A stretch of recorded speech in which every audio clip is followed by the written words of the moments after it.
So, my friend, do you believe in Jesus Christ? I'm not sure. Not sure. Yeah. Do you believe in God? I think that there's definitely something Yeah. more than, I think something had to have created like life and everything. Definitely. Yeah. So, but do you have like any specifics on what that God looks like, or you're kind of like agnostic about it? Agnostic about it, yeah. Okay. Okay. Have you looked into different religions?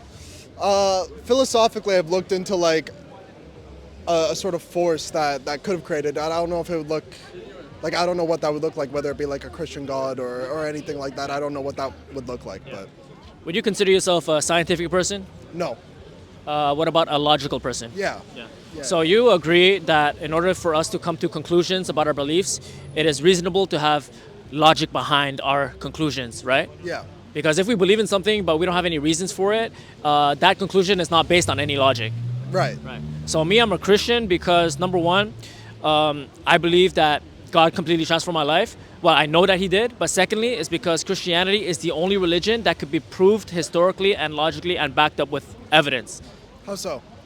Well, first of all, do you agree that Jesus is a true historical person that lived in the first century? Yeah. And do you believe that historically speaking that He was crucified on the cross by Roman crucifixion? Yes. Yeah. And so if you're not a Christian, then I'm assuming that you didn't make the next step to believe that He resurrected from the dead. Right. Right. But if we look at all the historical evidence, we could come to logical conclusions. For example, the reason why we know that Jesus resurrected is because there are eyewitness testimonies that proclaim that He resurrected from the dead. And these people, the way we know that they weren't lying is that they were willing to suffer and die for this proclamation, right? And so logically speaking, there is not a human being who will be willing to die for a lie, right? Because they were in a position to see if this statement is true or false, right? Because they lived with Jesus and they saw His crucifixion and they proclaimed that they saw Him after the resurrection. But what about like other religions where they say like in Islam, for instance, where they say that Jesus is just like another prophet of God, where like, for instance, He isn't necessarily the Son of God, but let's say He was spoken to by God, for instance, like other prophets. And through that, I'm not sure about the whole resurrection aspect. That's kind of where my reservations are, and also in terms of this eyewitness testimony, I think through thousands of years, like I think eyewitness testimony isn't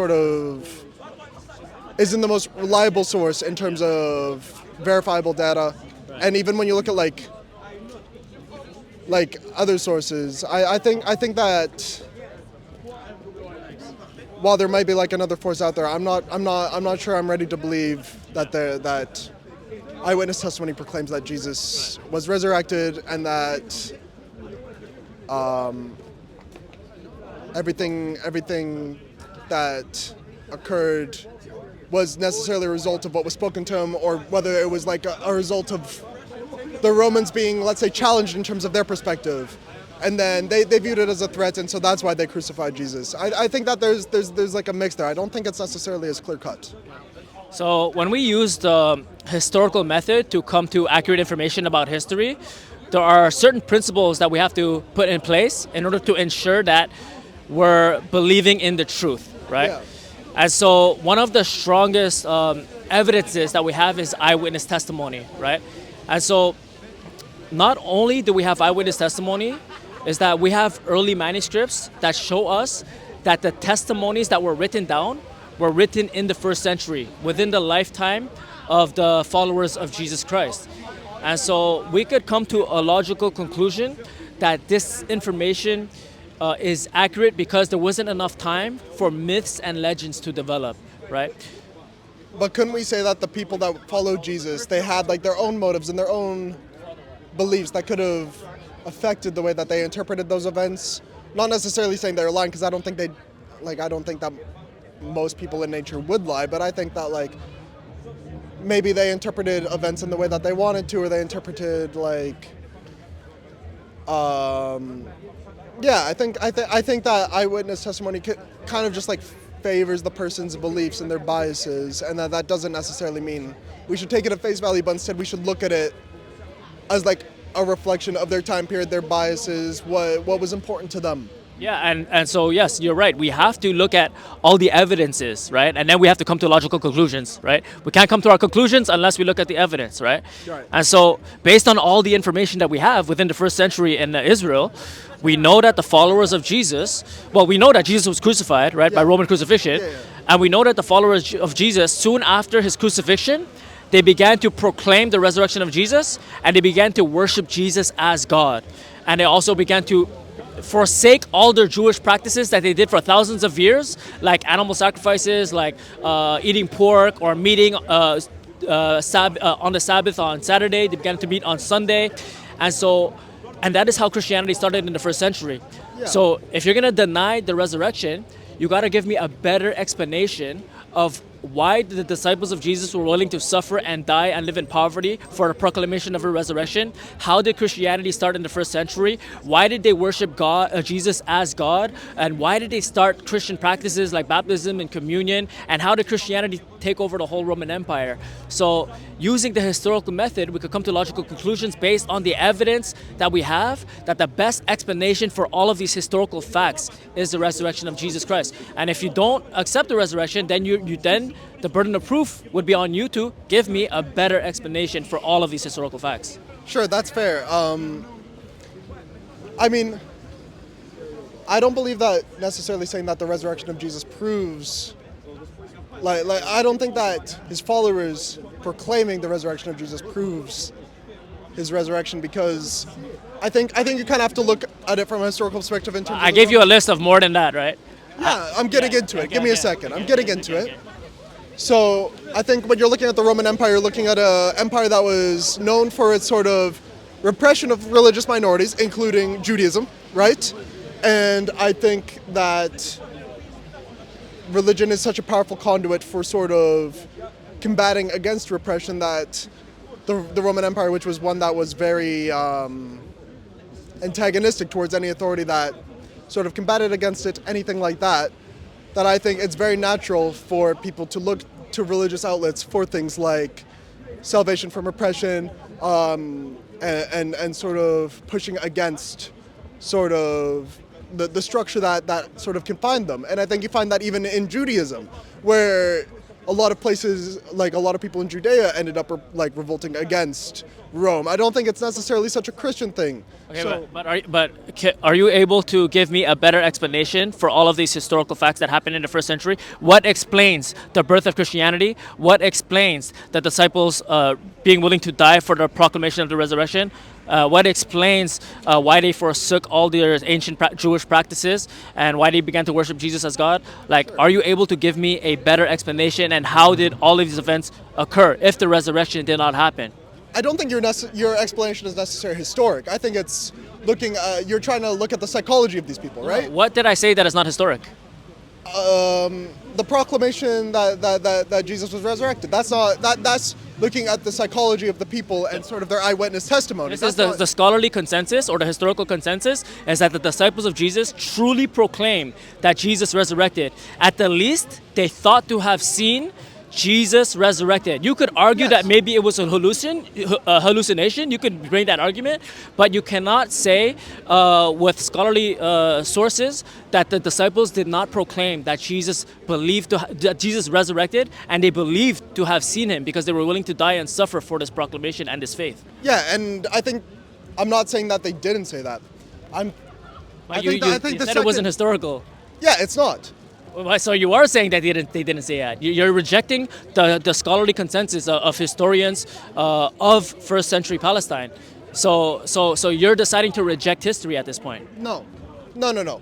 I think the second half of your statement is the part that we should focus on, which is that it was what they proclaimed, and it was what they. I'm sorry. You And said a lot. they died for this proclamation. Yeah. So Yeah. you concede that this is a historical fact.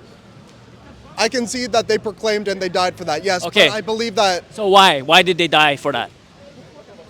I think where I'm coming from is that that's not a uniquely Christian aspect. I think that there are other religions where that is. But can you answer my question though? Like, why did they die for their faith? Like, if you don't know, it's fine. Just say you don't know. I guess my question is why does the fact that Christians died for their faith make it so that Why is that a reason for Jesus existing when that is not? Jesus rose again. Yeah. Why? Sorry. Yes. Why is that a specifically Christian aspect when I think that that's seen in multiple religions throughout the Roman Empire at the time? Like what religion? Judaism. So why? Give me an example. Judaism, like Jews were persecuted under the Romans for their beliefs. Yes, you're They right. were willing to die for it. Right, but the difference is the disciples of Jesus, they were in a position to know whether Jesus truly resurrected from the dead or not, right? So if they died for this proclamation, either they were willing to die because it was true, or they were willing to die for a lie. So logically speaking, it doesn't make sense for the Christians to be willing to proclaim the resurrection when they knew it wasn't true. Okay. That is the difference. Okay, no. That's not really a difference though, because Jews believed in their own faith, right? And they died for that belief. So what is unique about Christians dying for their beliefs and Jews dying for their beliefs? Because Christians died for what they believed to have seen with their own eyes, right? And so that is why it is, we could come to the conclusion that the historical event actually happened, right? Just because you believe in something and you're willing to die for that faith, like Islamist terrorists, for example, right? They were willing to die believing that their religion is true. That doesn't make it true, right? But the difference is the Christians, they were in a position to know whether it was true or not based on eyewitness testimony. That is why it is different from Islamic terrorists or Jews who were willing to die for their religion, because they were eyewitnesses of the resurrection of Jesus. And so you got to give me a better explanation of why they were willing to die if the resurrection did not happen. Why would they proclaim a lie, right? So I'm not saying they proclaimed a lie. so you can see that they believed to have at least seen Jesus resurrected. I think you have to get into the discussion of eyewitness testimony and sort of what people believe they have seen, and sort of how eyewitness testimony can be sort of manufactured, and also at the same time how eyewitness testimony spreads, and how people who die for Christianity heard from someone else that, oh, Jesus was resurrected. Okay, but now you're departing from the historical consensus that the followers of Jesus decided to proclaim the message of the resurrection, even to the point of persecution, poverty, and death, right? And so if you're going to make that argument that maybe the story developed over time, then you got to concede that you reject the notion that the disciples of Jesus were willing to suffer and die for their proclamation, right? Why do I have to reject that notion? Because as soon as you say that the eyewitness testimony is not reliable because the message could be passed on and then it could be changed, then you're departing from the scholarly consensus that the disciples of Jesus, they decided to suffer and die for the proclamation of the resurrection. I don't think those are mutually exclusive. I think if you look at scholarship in general, no one would tell you that eyewitness testimony is infallible. I don't think that is true at all. I don't know of a single historian or scholar that would say that. So when we study history, we got to work with probabilities, right? We got to use logic. We got to use the historical method. We have to use probabilities, and we have to use all the evidence that we have, and then come to logical conclusions. Philosophically, nothing could be proved 100%, right? We have to work with probabilities. Now, based on all the evidence that we have to have an explanation of how these causes occur, because how do these effects occur? Because every effect has a cause, right? So what are the effects in the first century? Christianity was birthed. How? The disciples of Jesus were proclaiming the resurrection to the point of death. The Jews forsook their ancient practices. They began to worship Jesus as God. Christianity birthed in the first century, and it exploded and spread throughout the whole Roman Empire, right? So all of these effects have a cause. And what is that cause? If it's not the resurrection, why did all these events occur if Jesus was crucified and died and did not resurrect? Why are they worshiping him? Why are they starting this religion? Why are they proclaiming this lie to the point of death? Using the historical method, you gotta give me a better explanation for all of these historical events. For starters, probability is not something most historians consider. What do you bro, without probabilities, my friends, you could throw science, logic, history all out the window.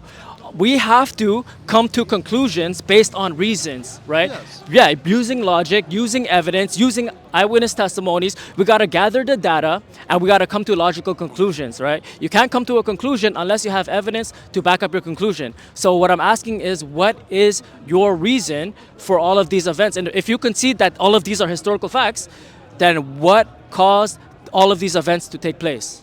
I think a big part in Christianity sort of spreading was the fact that it was kind of endorsed by the Roman Empire in a sense. Like it noticed that there was How would Christianity be endorsed by the Roman Empire if the Romans are the one who crucified Jesus, the Romans are the one who killed the disciples, and the Romans are the ones for the first 300 years persecuted the church? So that is not historical, what you're saying. You could argue that maybe after 300 years, the Romans began to push Christianity, but you got to explain the events of the first 300 years of how Christianity spread. well, you see, the Romans eventually understood at a point that there was such this mass content, but also at the same time, it got adopted by the Roman leadership, and it got adopted by Roman. What year? What year? I'm not an ancient historian. So in that case, you cannot give that argument that the Romans are the ones who birthed Christianity, because historically speaking, the Romans only accepted Christianity in the 4th century, 300 years after Jesus. When did I say that Romans birthed Christianity? I never said that. You just said that the Romans are the ones who had like a motivation to push or encourage Christianity. Yes. Yeah, so that is not historical It based. is historical. So you just admitted that you don't even know when the Romans accepted Christianity. I don't know exact dates off the top of my head So how can you say it's historical then, if you don't know? because I know that eventually that it got incorporated into Roman leadership and it got incorporated into Roman elites and that encouraged the mass spread of Christianity. I know this. Right, but Christianity spread before the Romans took over. So Well, you yes. gotta explain, how did Christianity spread in the first 300 years? It cannot have been the Romans, because the Romans are the ones who killed the Christians, persecuted them Yes. to the point of death. Right. So you could argue that after the Romans became the state, Christianity became the state religion in the 4th century, they were able to spread Christianity, but that doesn't explain all the events that happened in the 1st century, the 2nd century, and the 3rd century. So you got to give me a better explanation than that, right? You cannot go to a 4th century event to explain the 1st century historical facts. Let me ask you this then. When who did Christianity who were Christians? Like socially, economically, who were Christians? So Christians were the followers of Jesus Christ, right? So if we start with the 12 disciples, That's they were. not what I'm asking. What are you asking? Like socially, economically, class-based. Yeah. So so you don't want me to start with the followers of Jesus? You want me to skip to what century do you want me to skip to? No, I want you to describe like I understand that they were the followers of Jesus Christ. I want you to explain to me. Well, I think I kind of know the answer, but I want you to say who were the followers of Jesus economically, socially, And politically. what year? In the 1st century when you were talking about. So in the 1st century, so you're asking me in the 1st century, but you're saying don't talk about the followers of Jesus. I don't have a choice to talk about the followers of Jesus in the 1st century if you're asking me in the 1st century. If you're asking me in the 2nd century or the 3rd century, I give you another answer. But in the 1st century, there were fishermen, there were tax collectors, there were doctors, there were people like Pharisees, religious Jews. There were people from every class of society. It's true that in the beginning, a lot of them were more lower class, right? Lower class, like prostitutes, poorer people. But eventually, it began to touch every class of society. It began to touch the highest position of government. It began to touch the middle class, the lower class. It touched every sphere of society when it got to the 4th century. So that's how Christianity spread in terms of what social class it touched. Yes, and that's what I remember, is that it started as like a working class, a sort of middle to lower class sort of sentiment where those were the people who were converting to Christianity. And so what I think is religion often manifests itself in sort of social revolutions. I think there's a great tie there between social revolution and religion. And so I think that often when a group of people are being oppressed, a group of people are being treated unfairly by the ruling class, which the Romans had been doing basically their entire tenure, right? And I think you see that with Judaism as well, where you see a lot of Jewish revolts throughout that time. But I think that Christianity is another manifestation of this through a different lens. So what you're saying is that the disciples of Jesus, they decided to lie about the resurrection, to proclaim the resurrection. They decided to suffer and die and live in poverty based on a lie. and they began to worship Jesus as God based on a lie. They began to, forsake Jewish practices, and Christianity spread in the first century. Even if Jesus didn't resurrect from the dead, based on the oppression of the Romans, right? Is that your argument? No. So can you give me a clear argument of what are the causes of all these effects in the first century? If you don't know, you could just admit you don't know. But if you do know, if you do have an argument, can you give me a clear-cut argument? Why did the Christians die for the proclamation of the resurrection? How did Christianity birth in the first century? How did the Jews in the first century forsake their ancient practices that they did for thousands of years? They began to worship Jesus on Sunday, do baptisms, communion, and how did Christianity spread throughout the Roman Empire within the first century? How did the start of the spread begin in the first century? Can you give me an answer to this question? I mean, you asked like 4 questions there. But No, it's one question. I'll give you an answer. What caused all of these effects in the first century? Yeah, so I think you have people dying for social, political, economic reasons, regardless of religion. Okay, so what? Because I don't want you to just like talk without giving me an answer, right? Are you able to give me an answer of what caused all of these historical facts in the first century? Can you tell me what caused these historical facts? I think so. Okay, so what is the answer? What is the answer to the spread of Christianity? In the first century, yeah.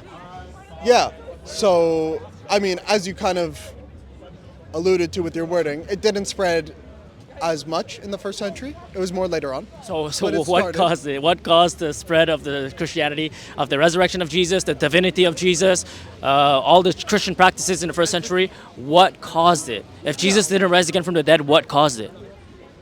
So something you said is you said that I believe that the disciples lied. I don't think they lied.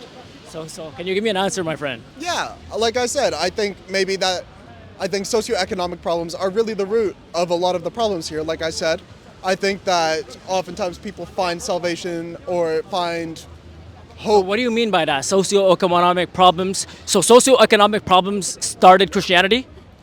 In part, yes, for sure. How? I think that repression leads to people looking for reasons to find a reason to live, a reason to sort of, a way to sort of combat against restrictive authority. So what you're saying is that the socioeconomic problem gave them a reason, would cause them to have a reason to live. The problem is, it caused them to have a reason to die, not to live, my friend.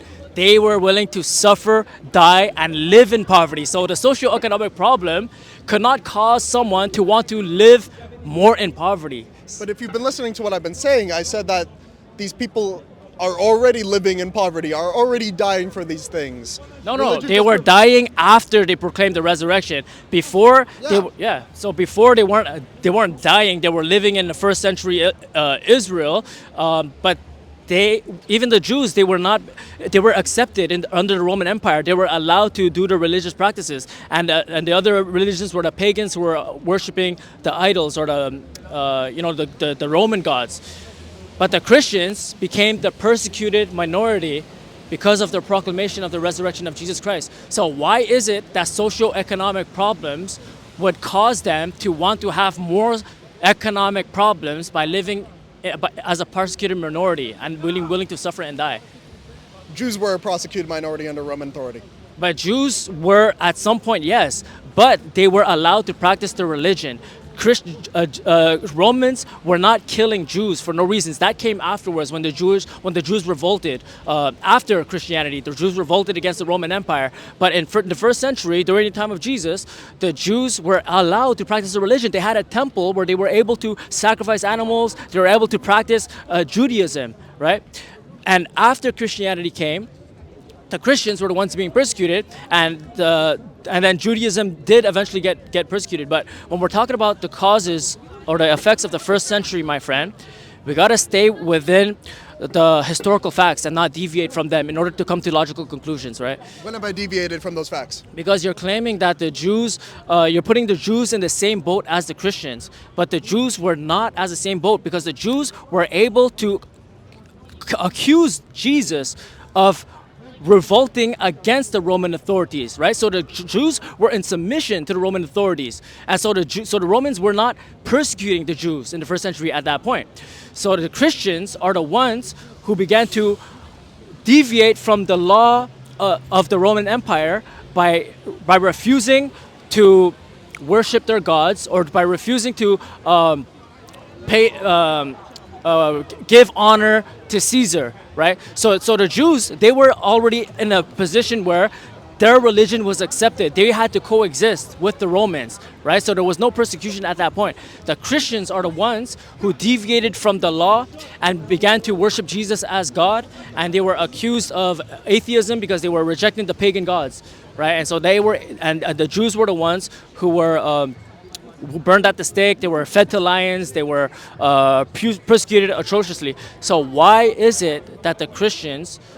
So your argument is that there's socio-economic reasons, but that cannot be logical because they do not have any socio-economic privileges or advantages by proclaiming the resurrection of Jesus. They had the opposite effect.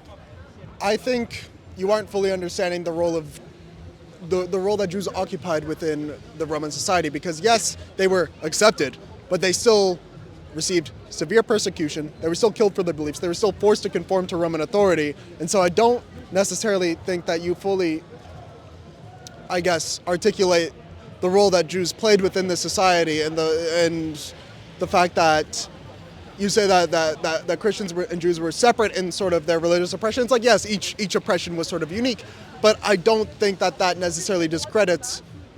I don't think the Jews were necessarily, like, I guess, happy with the circumstances that they're facing with the Roman Empire. There was a lot of revolts. There was a lot of sort of repression by the Romans, even during this time period that you're talking about. Like, you have leadership within Judea that is actively antagonizing the Roman leadership within Rome. Like, it's not necessarily as clear-cut as you're saying. So the Jews revolted after the Christians suffered and died for their faith. So you gotta explain, why did the Christians suffer and die for their faith, and why did they proclaim the resurrection if it wasn't true, and how did Christianity spread? So I'm trying to get an answer, like a clear-cut answer of what caused all of these historical events. Yeah, and I've said my answer. It is socioeconomic, I believe. So how could it be socioeconomic if the result of the proclamation of the resurrection caused them to be more poor, or more suffering, more persecuted? How could that be logically make sense if they were, as a result of the socio-economic problem, they decided to start a religion that would cause them to do the opposite effect? How is that logical? Because you have to imagine, you have to put yourself in the situation of someone who is being oppressed by, if we're being honest about the Romans, they were a tyrannical society who did not really accept religious minorities. And even in the case that you were providing of Judea, they weren't really accepted. They weren't really, like, they were allowed religious practice to an extent within themselves, but even then they were still persecuted. They weren't really allowed to exercise the freedom. Still doesn't address my question. Why? Allow me to keep going. Because you already said that already. So Yes. you're going back to your But you argument. haven't really resolved the problem here. No, so no, you have to resolve the problem of how socioeconomic motivation would cause Christians to proclaim their Christian message if it caused them to be worse off. So what I'm saying, if you will let me, is that you have to allow people to, like, if you imagine someone who's suffering and in repression, you see this all throughout history. People actively rebelling against the system, even if it puts them in a worse situation, just because living by their own morals and their own principles is better for them than living in the existing conditions that they are presented. And so for those Christian disciples, I believe that was better for them morally to live in that situation. And you see people like that who live by their morals all the time. Like, otherwise, like, what's the point? Like, you're living by your morals. That is Okay, the point. so they decided to be morally superior by lying about the resurrection? That's your argument, and then die in this moral failure of liars who would die. Brother, Like, I can't keep going if you're gonna keep saying that I think they lie. I never said they lie. I've actively said that they don't so, lie. but you agreed it. You agreed that they at least proclaimed the resurrection to the point of death. Yes. You agreed. Yes. So you got to explain that. Why? I just did. So, is it that because of the suppression, they hallucinated? No. So why did they believe that Jesus resurrected? Why did they believe that? Because, I mean, I can't speak for the actual eyewitness testimony, because that's like, So you don't know. well, do we know that they know? I know that by all evidence available to us, we could come to the logical conclusion that they were telling the truth, because no one dies for a lie. And so that is how we know that Christianity is true, based on all the evidence and based on all the, but just based on the fact that the disciples were willing to suffer and die for the proclamation of the resurrection, and that is how Christianity started in the first century. Now, if you want to deny that, you got to give me a better explanation. So now, the socio-economic explanation doesn't work, right? And the persecution explanation or the morality explanation doesn't work either, because why? How does that answer why they believe to have seen Jesus resurrect and we began to proclaim it to the point of death? What is the answer? What is the answer for why they believe they saw that? Yeah. Why did they believe that they saw Jesus resurrect from the dead? I mean, but now you're getting into like, hang on, sir, I'm getting a phone call. Hey, Mustafa. I am debating someone outside. I'll be inside in like 5 minutes. All right, see you in a bit.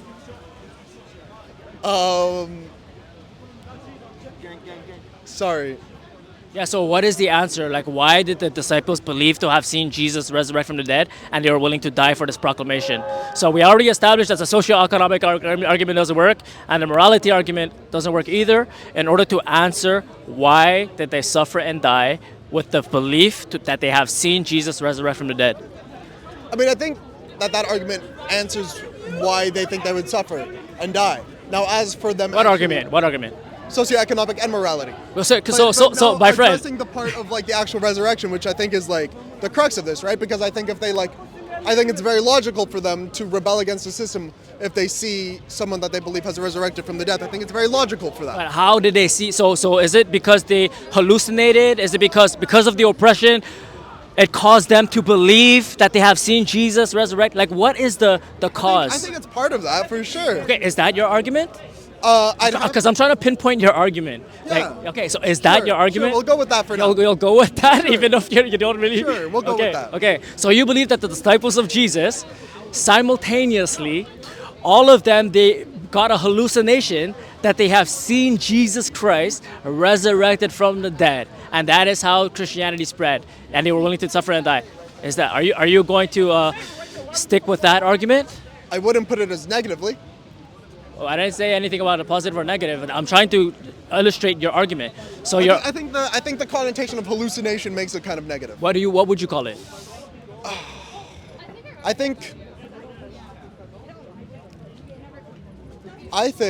when people are in that situation, it's hard to sort of... I think it's very easy to come to the conclusion of resurrection and that sort of thing when people are in a position of suffering. I think people are looking for hope. So what do you call when people believe to have seen Jesus resurrect from the dead when it didn't actually happen? What do you call that? I'd call that hope. Hope. Okay. So your definition of disciples of Jesus simultaneously believing to have seen Jesus resurrect with their own eyes, right? You call that hope.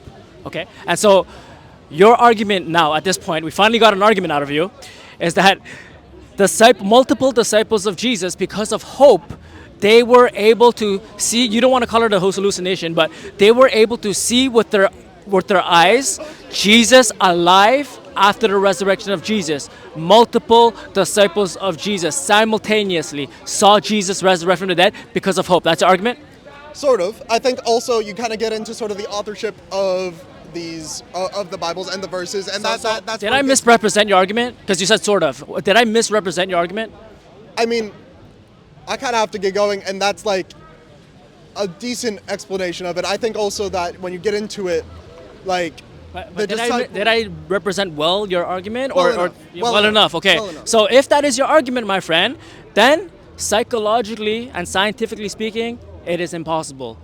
You cannot have multiple people having the same hallucination at the same time, right? A hallucination itself, you have to be in a very specific state of mind. Most people who have hallucinations are either under the influence of drugs or either But I didn't say hallucination. okay, well, whatever you want to call it, hope that caused them to see with their open eyes, right?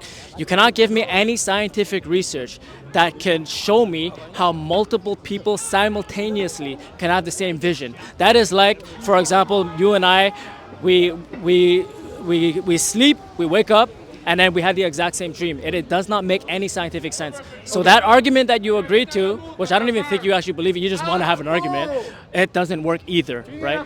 So all of the arguments that you brought up, socio-economic, morality, the hallucinate or the hope argument, all of that doesn't work scientifically speaking, historically speaking, and based on any evidence that we have. Okay, but I also think like if you look at it like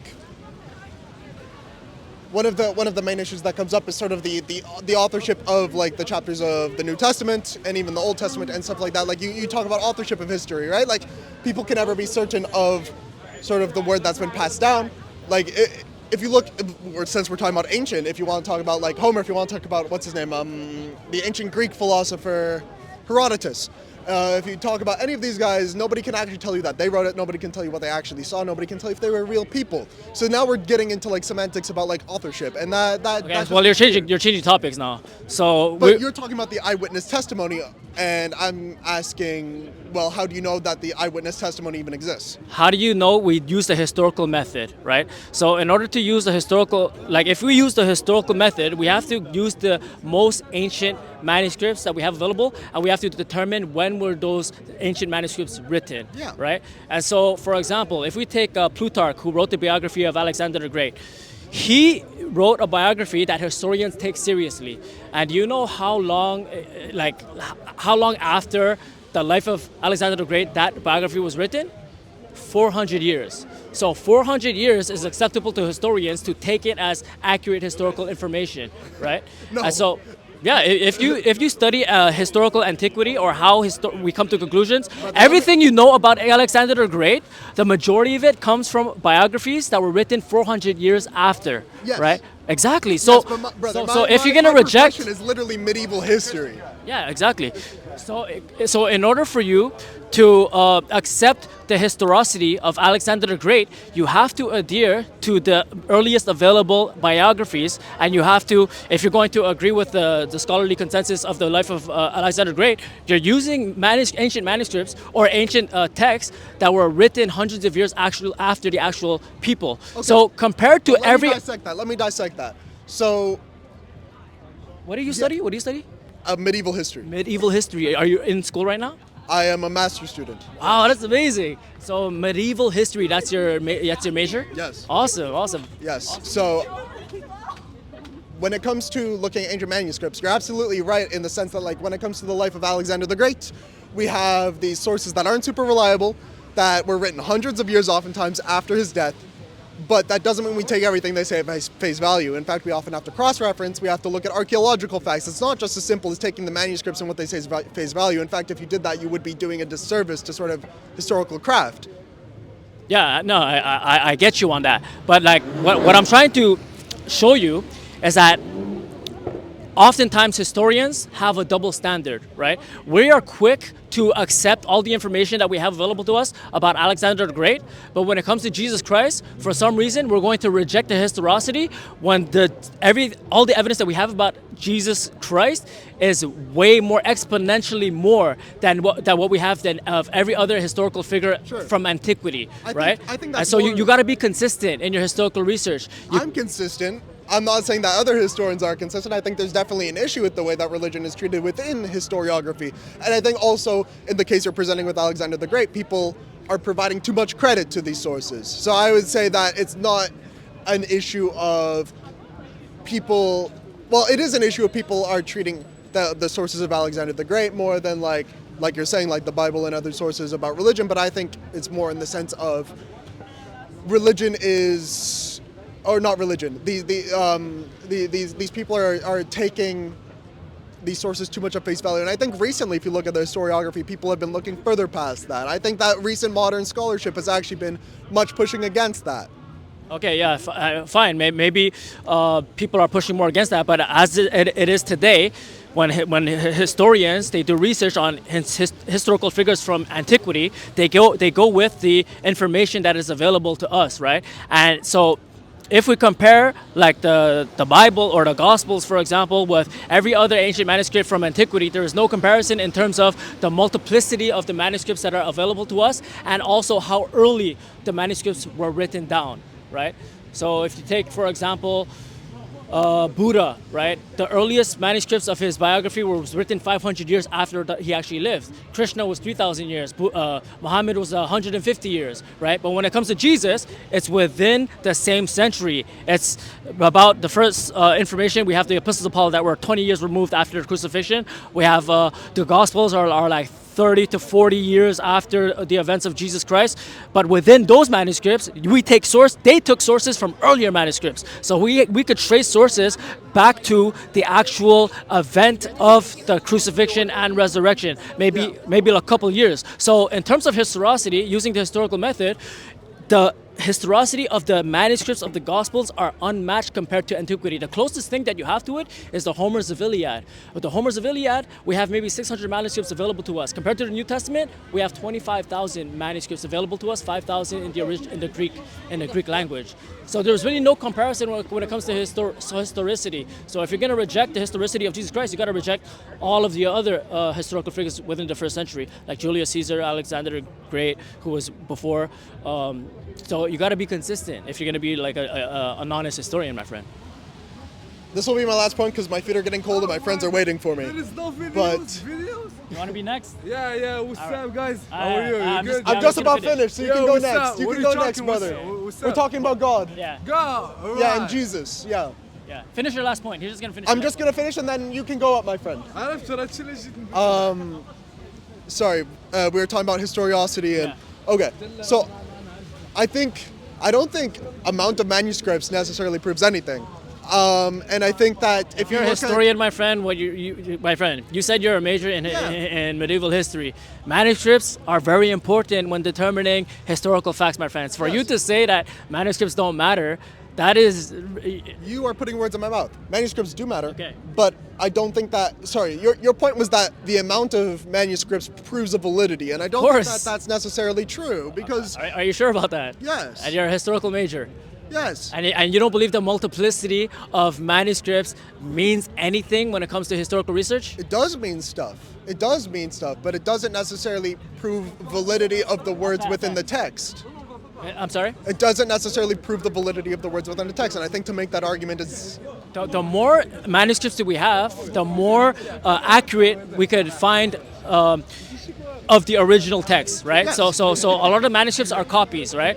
If you only have like one copy of the original manuscript, then it is more difficult to figure out what was changed and what wasn't. But if you have more manuscripts, okay. But I'm not arguing that the original text was changed. That's not what I'm saying. but you said is that it doesn't prove the reliability of the text.